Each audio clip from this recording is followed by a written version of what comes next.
Bien. Entonces, hablemos hoy de cointegración. Digamos, esta es como la última parte de los procesos que son no estacionarios.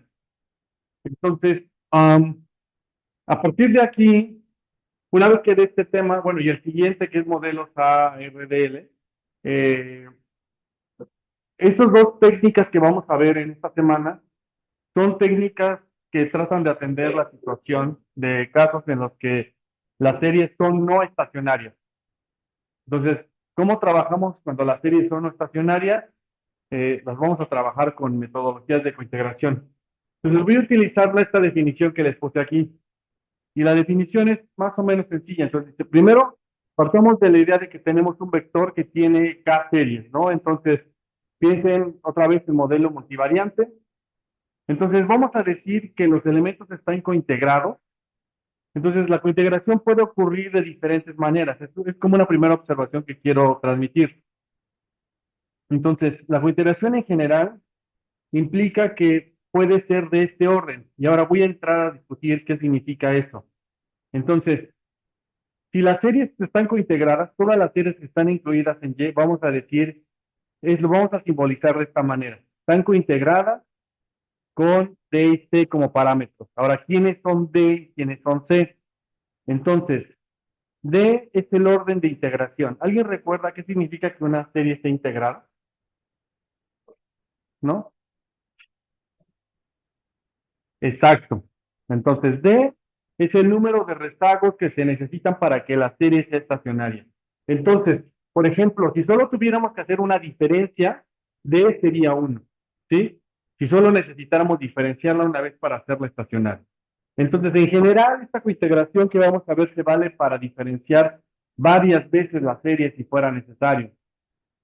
Por simplicidad nosotros, y porque tampoco es que en el mundo de economía nos enfrentemos a una situación distinta, vamos a decir que en general D es igual a 1.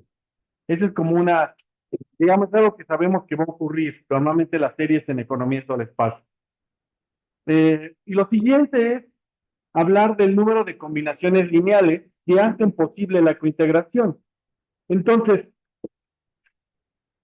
normalmente, digamos, vamos a decir que las variables estarán cointegradas o generarán una combinación no trivial.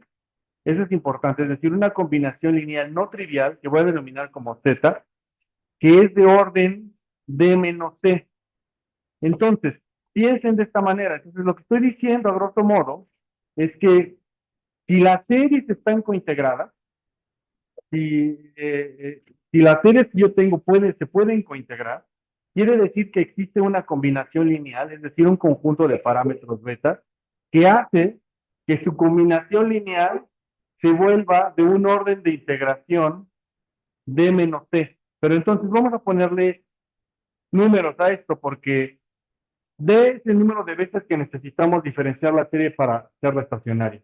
Pero al menos en economía lo que ocurre es que D es igual a 1.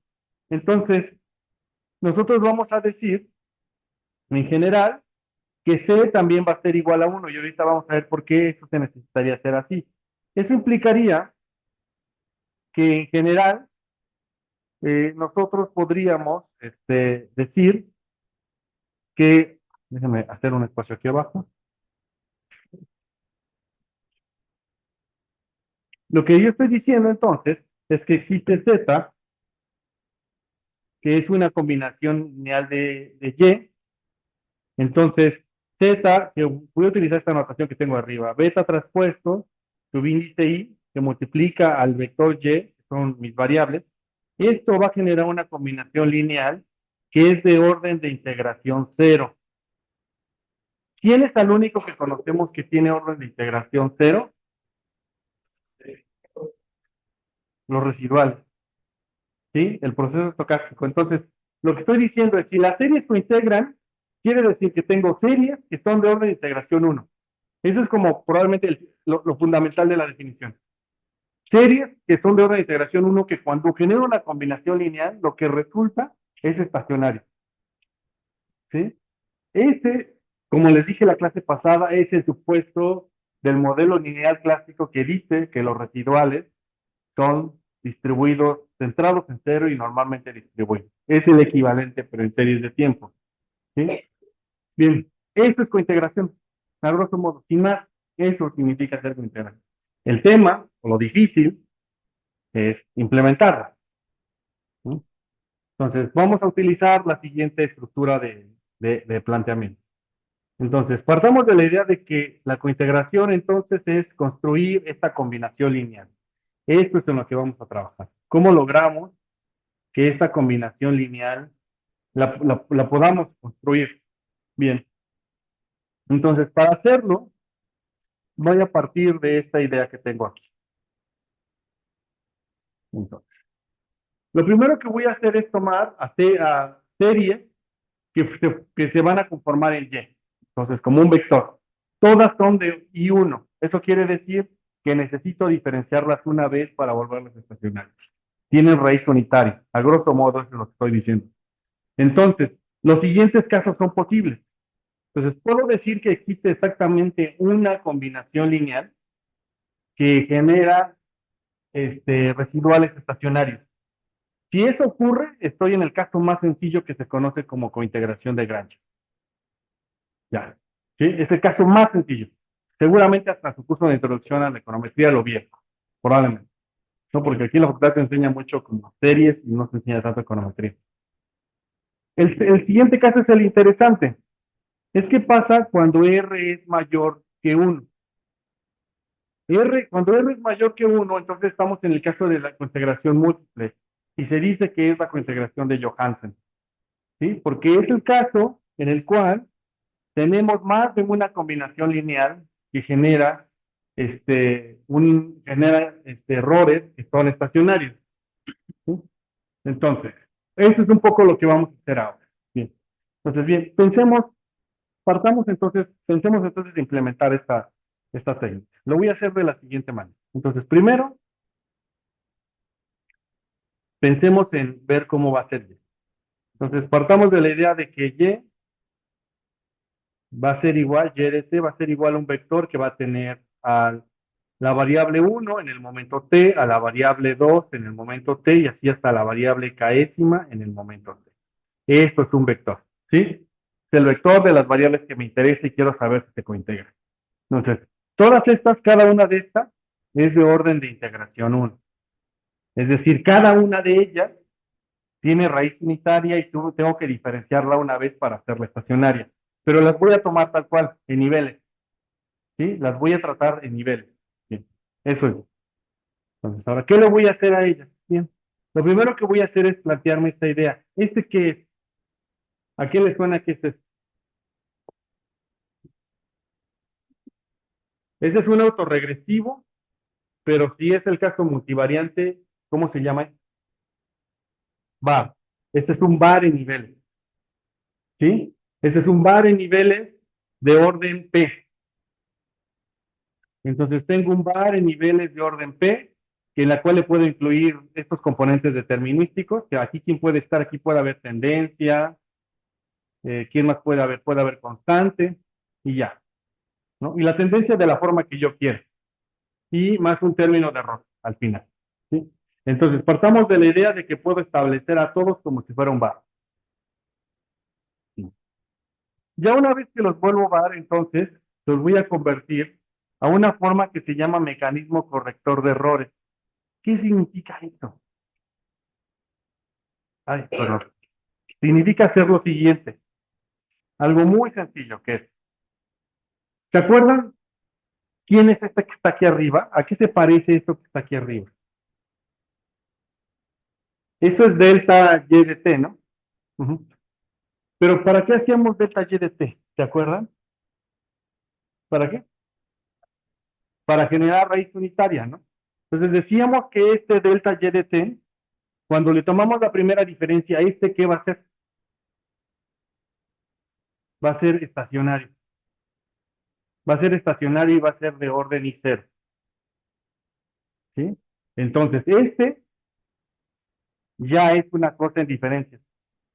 Entonces, si ese está en diferencias, y digamos, simplemente hago toda el álgebra que está involucrada, que es colocar aquí y de t, o sea, lo resté de ambos lados de la ecuación, aquí y aquí, Si reagrupo esto, digamos, lo podemos reagrupar, y si es solamente seguir el álgebra que está ahí. Si lo reagrupan, van a llegar a esta expresión, a que las diferencias del vector es igual a este componente, y este a quién se parece, se lo van a recordar, más este componente, que este de aquí es qué cosa, una especie de bar, pero en diferencia, ¿sí? ¿Esta a qué se parece? ¿A qué prueba de raíz unitaria se parece? ¿Se acuerdan? A Dickey-Fuller aumentado, ¿sí? ¿Sí lo ven? ¿Sí? Entonces, cuál era la hipótesis nula en Dickey-Fuller aumentada para decir que tiene raíz unitaria? Decíamos que este componente, ¿cómo debería ser este de aquí? Es el relevante. ¿Cuál era la hipótesis nula en ese caso? ¿Se acuerdan cómo debería ser ese pi?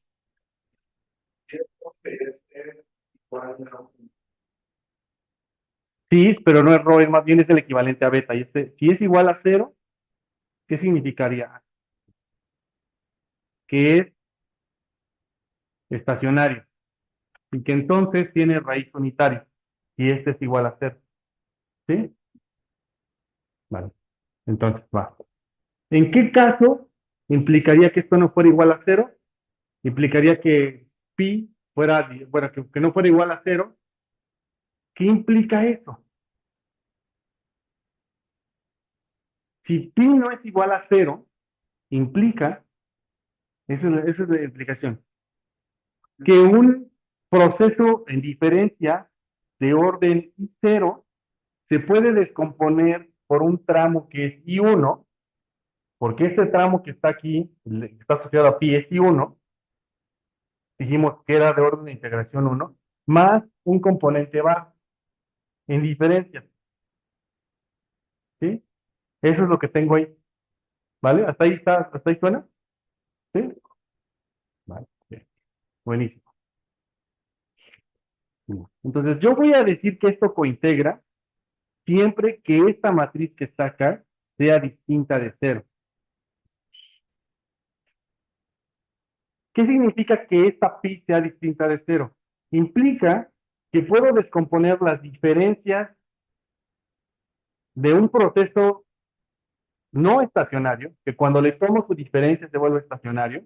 Es decir, un proceso estacionario lo puedo explicar en un componente de largo plazo y un componente de corto plazo. Eso es lo que estoy diciendo. Si el componente de corto plazo, vamos a plantearlo así, si pi es igual a cero, querría decir que las variaciones de la serie son en estricto sentido variaciones que se explican por variaciones de corto plazo. Si pi es distinto de cero, implicaría que las variaciones de la serie se explican por la trayectoria de largo plazo. Y eso en términos, como lo hemos traducido nosotros, es cointegran. ¿Dudas hasta aquí? ¿Hace sentido? Puedo repasarlo, solo quiero saber cómo van con eso. Vale, repasemos.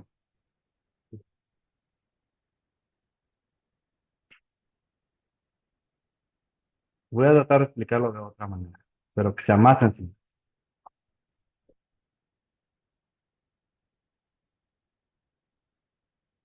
Tenemos y de t, que y de t es I1, ¿sí?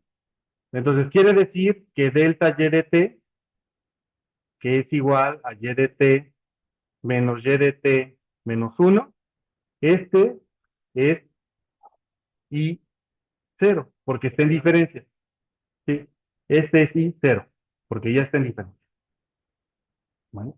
Entonces lo que estoy diciendo es, asumamos que puedo tomar delta y de t y la voy a explicar por dos componentes.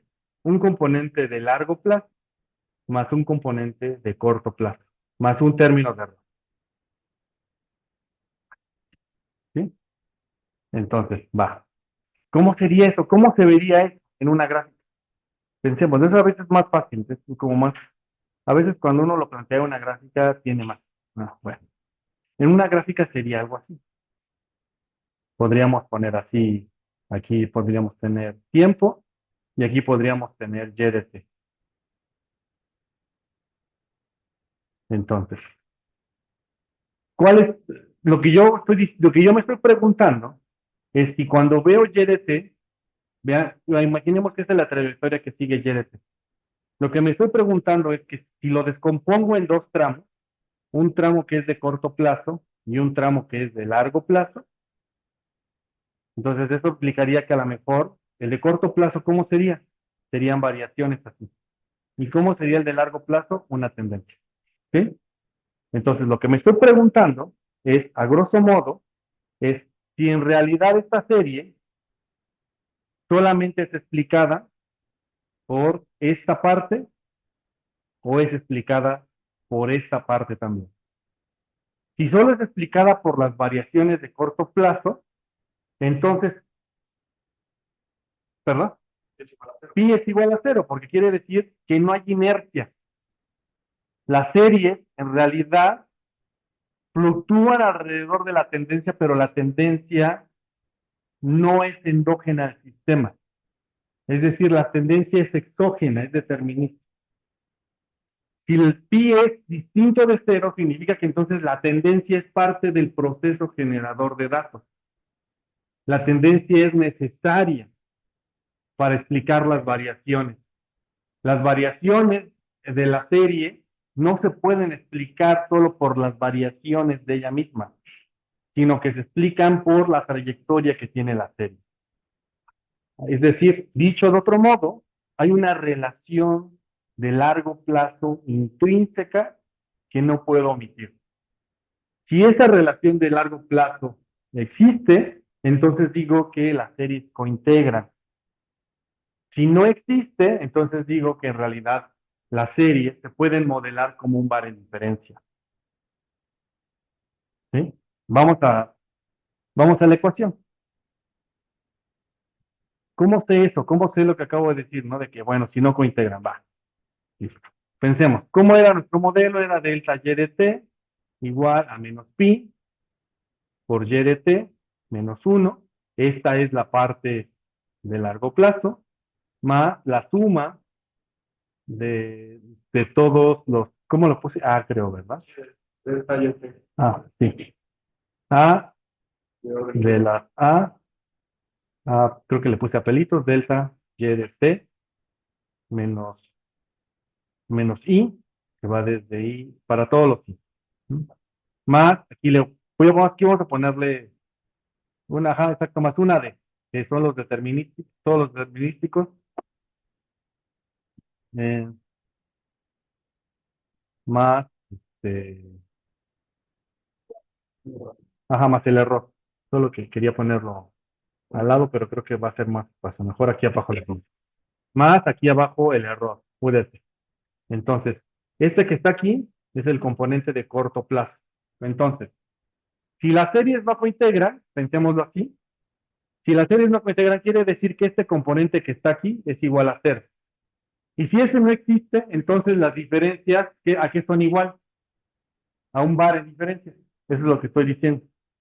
Entonces, siempre que tengamos series que son de orden I1, si aplicamos la prueba de cointegración y si no cointegran, quiere decir que lo mejor que podemos hacer es un bar en diferencias. Si sí cointegran, entonces aplicamos cointegración de Johann. ¿Vale? Son los dos caminos que tenemos. No hay más, al menos aquí. ¿Vale? ¿Duda? Varias diferencias. Sí. Y eso tú usas varias diferencias porque el componente de largo plazo no existe. Entonces, las diferencias se explican por las diferencias mismas, rezagadas. Entonces, es un par de diferencias. Y si sí cointegran, entonces pi es distinta de cero y por lo tanto, entonces hay una relación de largo plazo que genera un proceso estacionario. Ahora, ¿por qué esto se llama mecanismo corrector de errores? Bueno, porque esto lo podemos pensar como el error. delta y de t se puede pensar como un error. Este es un error, ¿no? Las desviaciones respecto de la tendencia. Entonces, estas desviaciones de la tendencia las puedo corregir, las puedo descomponer en dos tramos, largo plazo y corto plazo. Por eso a veces le decimos vector corrector. ¿Vale? Bien. ¿Dudas? ¿No? Sí, porque es un mecanismo, digamos, ¿no? Es como el modelo en diferencia. Nos estamos preguntando si esas diferencias, que serían como las desviaciones respecto, piensa como mi gráfica que tengo aquí arriba. Entonces, imagínate que trazas la tendencia. Entonces, ¿quién es delta y de t? Son todas las desviaciones respecto de la recta roja.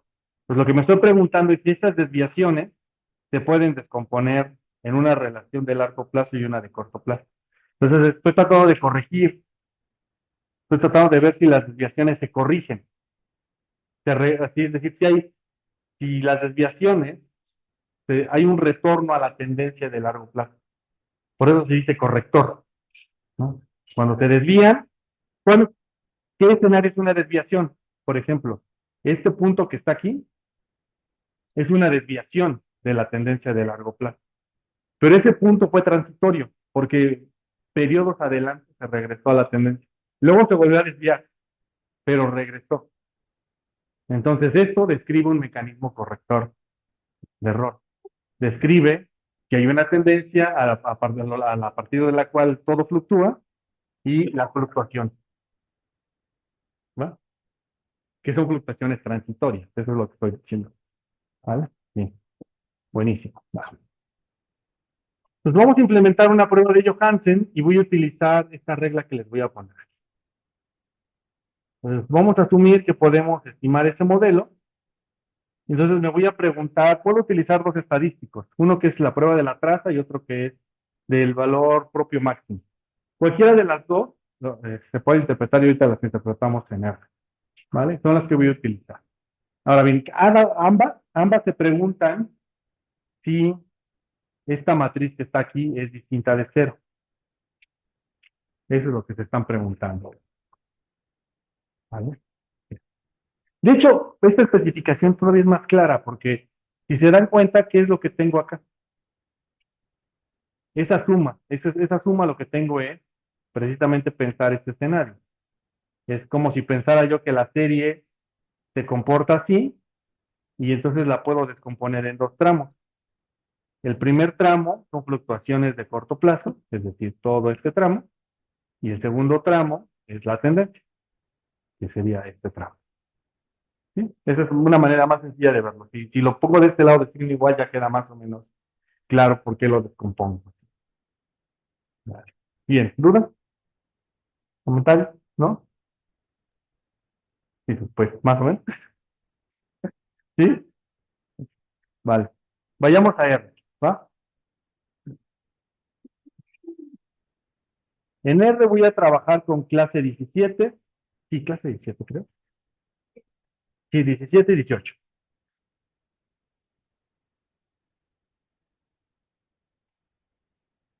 Entonces, voy a importar las bibliotecas que voy a necesitar y creo que no importa nada, no, todo ya lo hemos ocupado alguna vez.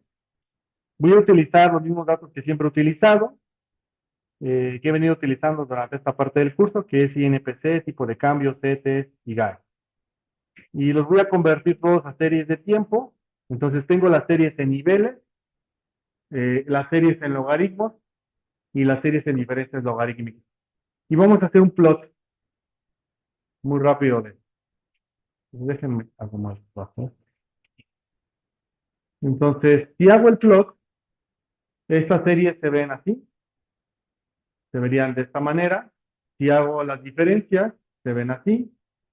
Y y este es el panel comparativo, ¿no? La serie en el panel izquierdo está en niveles y en el panel derecho está en diferencias.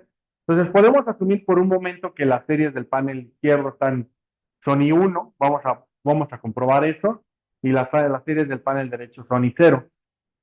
Entonces, ¿cómo lo haríamos? Habría que probarlo con una prueba de Dickey-Fuller aumentada.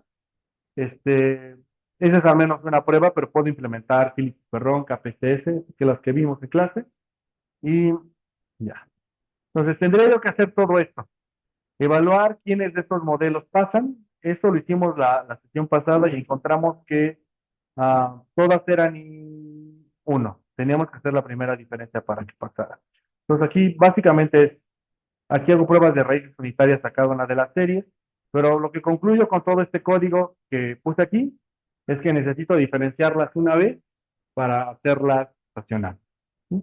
Entonces un poco lo que trato de decirles aquí es que cuando ustedes implementen eh, um, quieran implementar cointegración, lo primero que tienen que hacer es verificar que todas sus series, todas, sean del mismo orden de integración. Entonces, no se vale, para hacer cointegración de Johansen, no se vale que unas sí sean I1 y las otras no, y otras no, sino todas tienen que ser I1. Eh, en este caso, tal vez de la única que sospecharíamos que a lo mejor no es I0, perdón, I1, tal vez serían los CETES, no es el único que tal vez podría generarnos un poco de duda. Entonces, justamente me voy a ir a esa. Entonces, por ejemplo, en CETES, si hago la Dixie-Schiller de CETES, me doy cuenta que, por ejemplo, en niveles es menos 2,42 y el valor crítico es 3, no es estacionaria. Entonces, cuando le tomo la primera diferencia, que está aquí abajo, hasta que le tomo la primera diferencia y ya la logro hacer estacionaria. Entonces, bueno, al menos este tampoco cumplió con que era I0 de inicio, sino que es I1. Va, está bien. Entonces, ya puedo considerarla también dentro del conjunto de datos que voy a utilizar para modelar mi cointegración de Johansen, ¿vale? Entonces, me voy a cambiar ahora a clase 18. Esta clase lo único que hace es como mostrarles toda la talacha que tendrían que hacer, que es hacer pruebas de redes unitarias a todas sus series. Y luego de eso, tendríamos que implementar un bar. Y el bar que voy a implementar es, puedo probar diferentes escenarios de bar. Puedo preguntarme si el bar correcto es un bar tanto con tendencia como con constante, solo con tendencia, solo con constante o con ninguna, ¿vale? Entonces, en este caso sí ya se vale que puede incluir tendencia porque las series tienen, en estricto sentido, si son I1, tienen tendencia. Entonces voy a hacer un bar de las series en niveles. Entonces, digamos, pensemos en términos algorítmicos. Primero hago el bar en niveles, que sería este. Selecciono cuál es el mejor bar que puedo implementar. Entonces, por ejemplo, si me voy por el caso en que incluyo tanto tendencia como constante, el bar adecuado sería un bar de 3 rezagos. Si me voy por un caso que solamente es con tendencia, igual sería 3. Solo con constante también serían 3. Y si no le incluyo nada, serían 3. Entonces, en realidad parece que el número óptimo de rezagos es 3. ¿Vale? Entonces, eso implicaría que tendría que estimar un modelo, VAR, de esta manera, y ese sería el VAR con el que iniciaría mi procedimiento de la integración de Johansen, ¿verdad?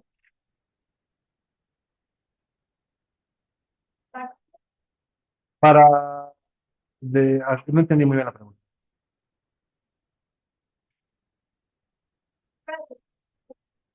El número de rezagos óptimos del VAR, pero tienes que tomar la decisión de si lo haces en cuatro diferentes escenarios. Constante y tendencia, solo constante o ninguna de ellas. Para cualquier bar, sí, para cualquier. Cuando vas a hacer con integración de Johansen, las series están en nivel. Esa es la primera condición. Aquí están en nivel. ¿Vale? Ok, vale. Listo. Entonces, ahora sí me voy a pasar a la siguiente clase, que es, creo que sí, no, no, no, aquí está directamente la prueba. Vamos a hacer la prueba. Ok, entonces, puedo implementar diferentes. Voy a hacer lo siguiente, entonces voy a utilizar la función CA.JO, que es Cointegration Analysis Johansen. Entonces voy a ingestar los datos de niveles y voy a probar el estadístico de la traza y voy a probar que el modelo sea con tendencia. Puedo probar también con integración de Johansen, pero con constante. Puedo probar con nada, con ninguno de estos casos. O con constante también, pero en este caso la prueba también la misma, de hecho, de la traza y ya, listo. Entonces veamos cómo se ven el estadístico, cómo se ve el aplicar la prueba. Esto significa aplicar la prueba. Lo que estoy haciendo aquí es, estoy aplicando una prueba de cointegración de Johansen y aquí está el estadístico que me dice cuántos vectores de cointegración existen. ¿Cómo se lee esa tabla? Se lee de abajo para arriba. ¿Sí? Entonces, empezamos a rechazar hipótesis. Primero, la primera que nos preguntamos es, ¿existen 0 vectores de cointegración? Y vemos el estadístico. El estadístico es 84. Y el estadístico de prueba puede optar por 1 al 10%, al 5 y al 1%. Normalmente trabajamos con el 5%.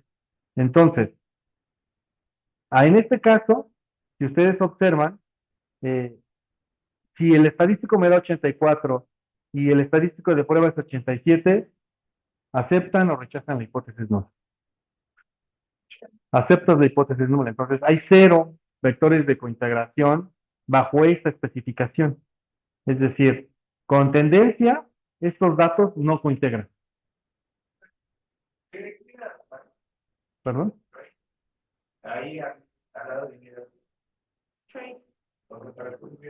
Es porque puedes optar por 2 estadísticos, de la traza y por el valor propio máximo.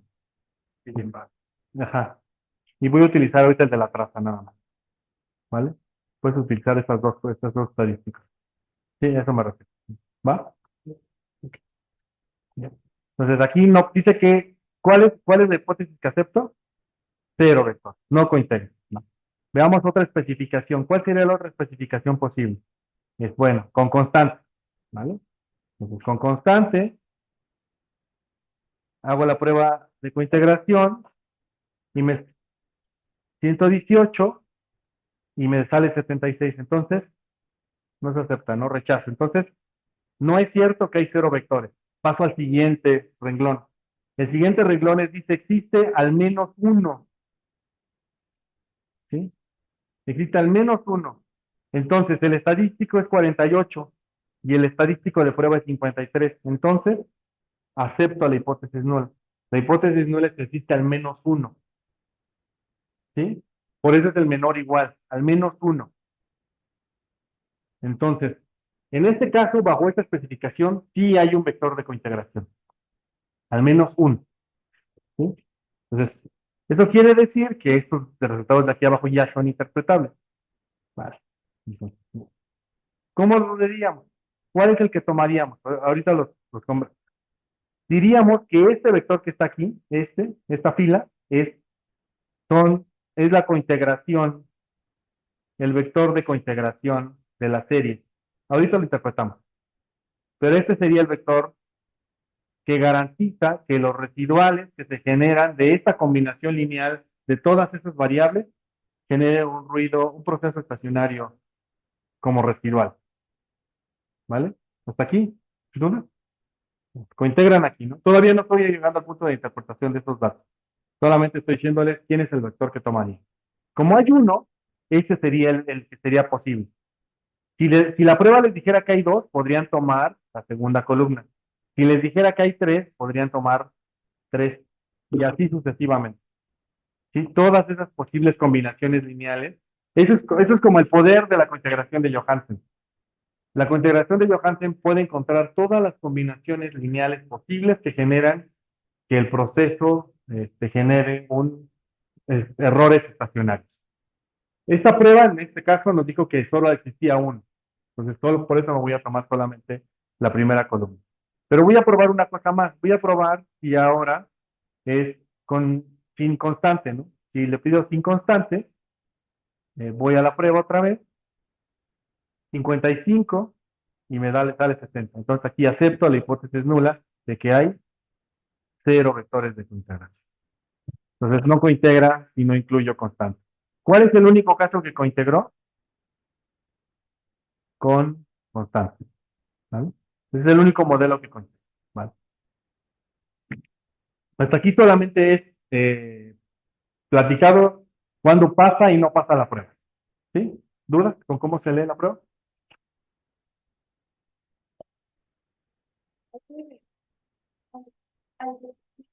Ese es el que se contiene. Ese es el que sí.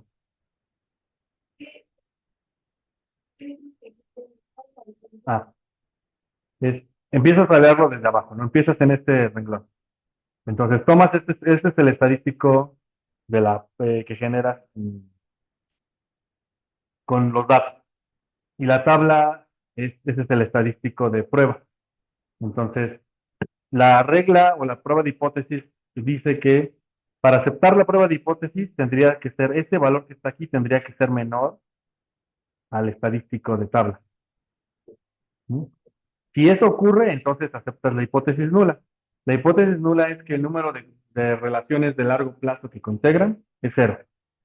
Y en este caso la rechazo porque ese valor es más grande que 76. Entonces no acepto la hipótesis nula.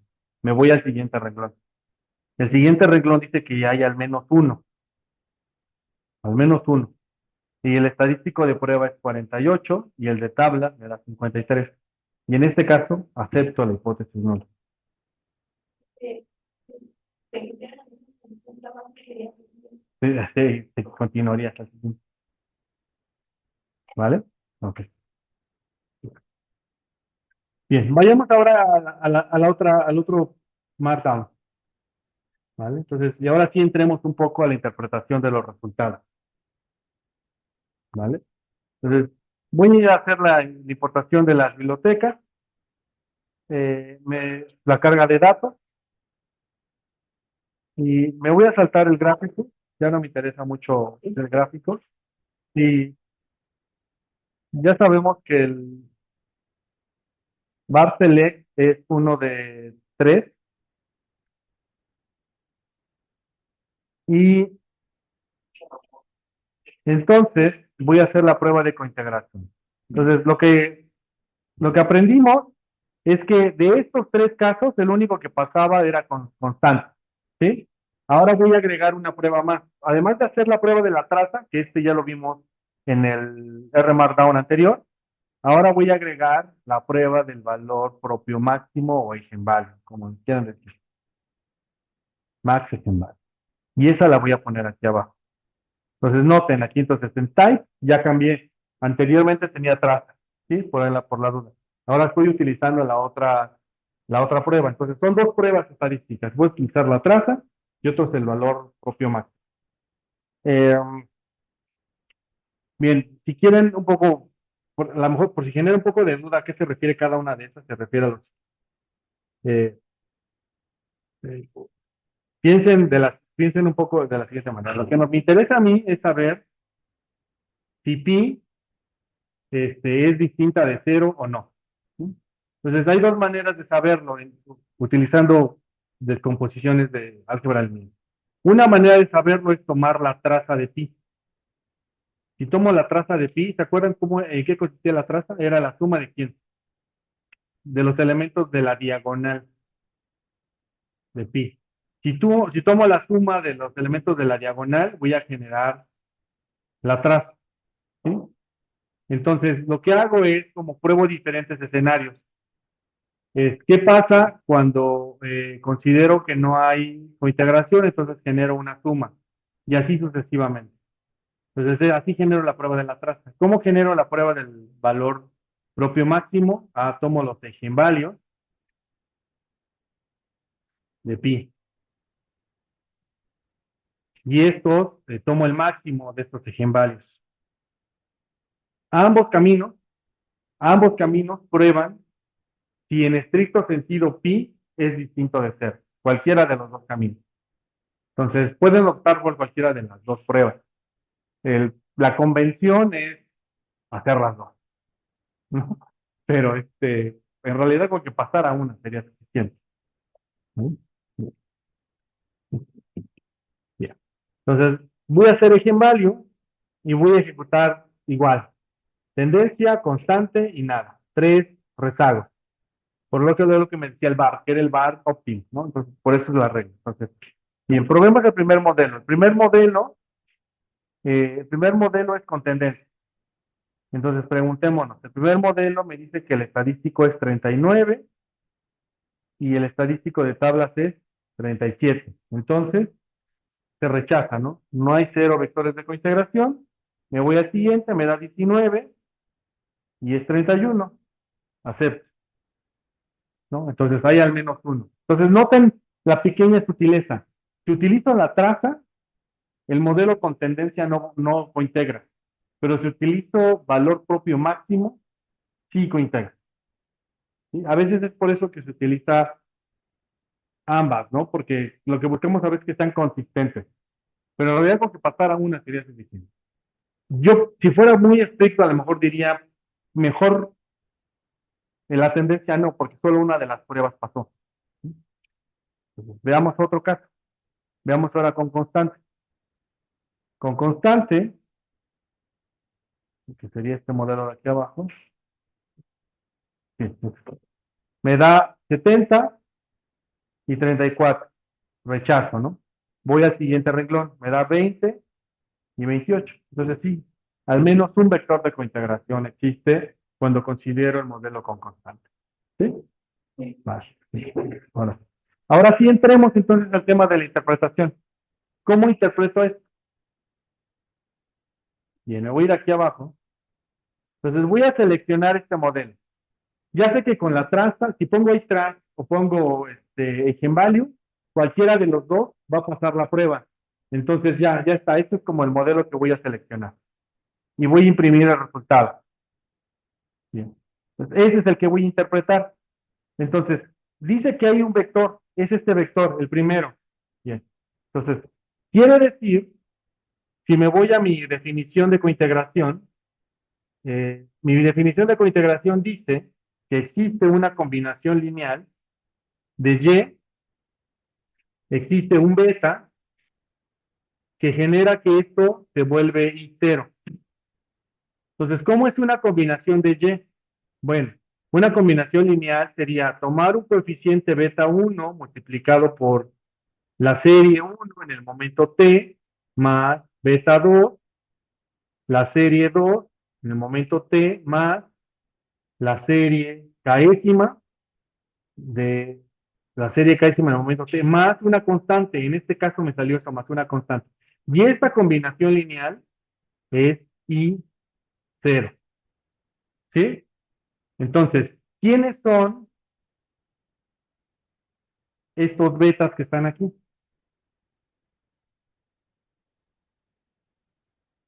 Bueno, en el software, esos betas los voy a encontrar en esta columna.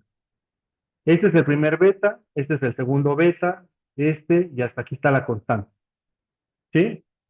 ¿Cuál es la peculiaridad que le ven? Que todos están normalizados respecto de la primera variable. Entonces, cuando hagan cointegración, asegúrense de colocar en la primera serie a la serie que quieren explicar en función de las demás. ¿Sí? Entonces, siempre va al principio la que quieren explicar a las demás. Imagínense que quieren hacer un vector para ver un proceso de cointegración para ver si, por ejemplo, el tipo de cambio se explica por los fundamentales, ¿no? Y los fundamentales son M1, M2 y la diferencia de precios, ¿no? Entonces, ¿a quién colocaríamos al principio? El tipo de cambio. Y luego los M1 y M2 y luego los precios de México y de Estados Unidos, ¿no? Entonces, para el puntero, ¿va? Entonces, ahora, ¿cómo lo hacemos interpretable? Bueno, entonces, si ese es el primer beta, entonces voy a copiarlos aquí. Eso quiere decir que mi combinación lineal es la siguiente.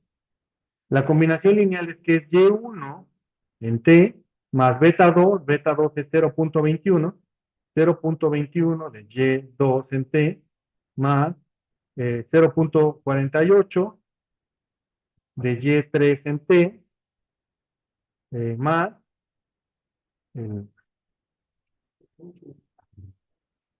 el otro, ¿cuánto era?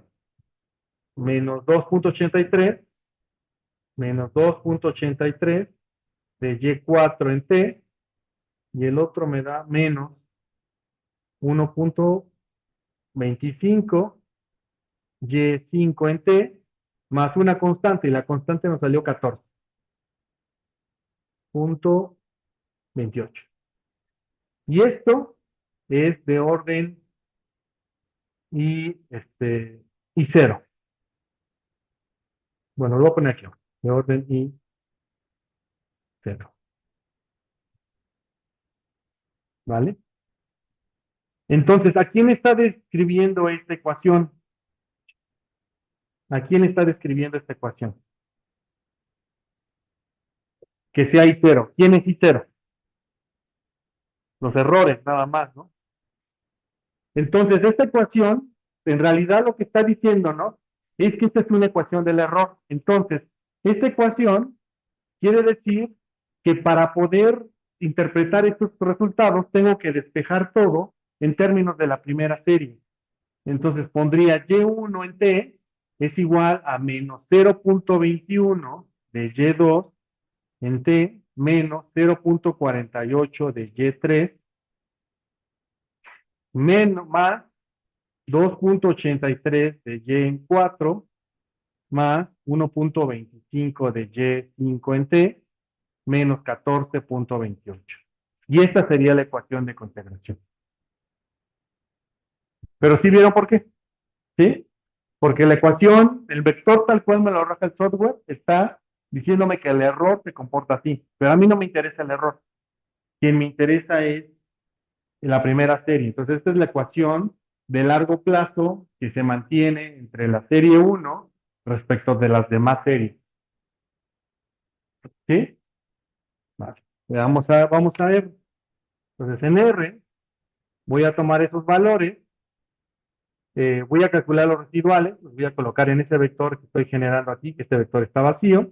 ¿Cómo genero los residuales? Tomo la primera variable más 0.21 más 0.48 menos 2.83 menos 1.5 más 14 y estos son los residuales. ¿Sí? Y esos residuales, si los grafico, se ven así. Estos son los residuales de mi mecanismo de cointegración. ¿Tiene deficiencia? Sí.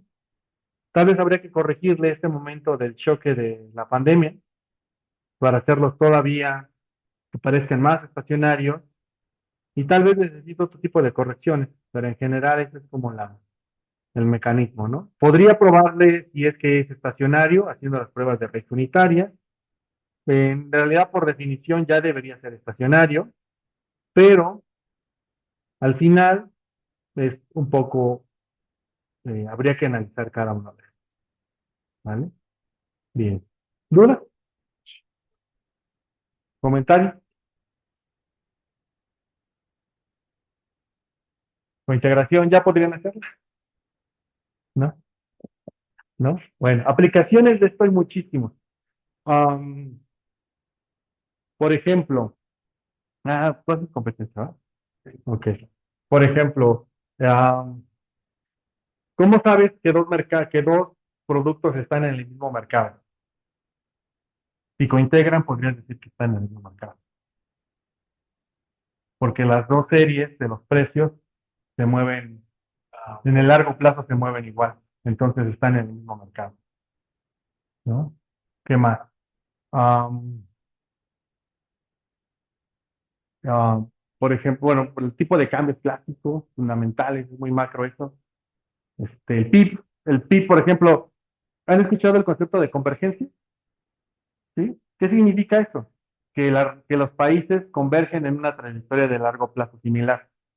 Entonces, toman el PIB de una región y si cointegran, quiere decir que en la región hay convergencia, ¿no? Porque se comportan más o menos parecidos, ¿vale? Para eso quiero sí.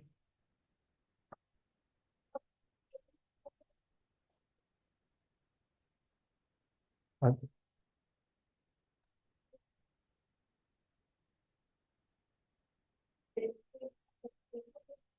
Bueno, es una buena pregunta. Sí.